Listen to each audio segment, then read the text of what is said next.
Good morning, South Florida. I'm CBS 4 meteorologist Lisette Gonzalez. In weather control, we're tracking quite a few areas in the tropics, and we'll begin with this disturbance in the northwestern Caribbean, which does have a medium potential, 40% chance of cyclone development within the next 48 hours and within the next 5 days.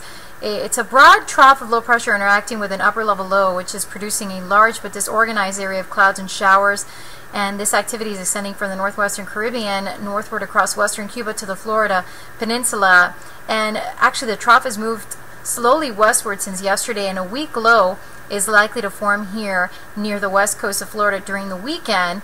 So we could see this become a depression or a weak tropical storm. Nate is the next name on the list, but regardless of development, this system is likely to produce a locally heavy rainfall across parts of Cuba, the Keys, the Florida Peninsula, as we not only have all the moisture associated with it, but an upper level low that's helping to funnel that moisture across our area.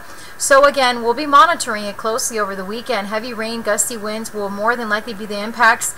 Hurricane threat for now is very low. We'll let you know if that changes. But there it is. The moisture will become trapped as a stall frontal boundary. We'll keep it just lingering here into Sunday. That'll keep the rain chance high for us.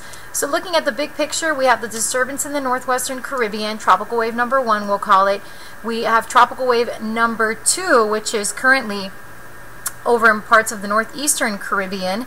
And then we have Tropical Storm Maria, which of course has moved away from the U.S. coast, and Hurricane Lee. We're not concerned with those. But let's talk a little bit about Tropical Wave number 2 in the northeastern Caribbean. Actually, right now, no signs of organization. However, there could be some development within the next week while the system moves towards the west-northwest. It is expected to bring heavy rain across the Leeward Islands, unfortunately Puerto Rico and the U.S. Virgin Islands.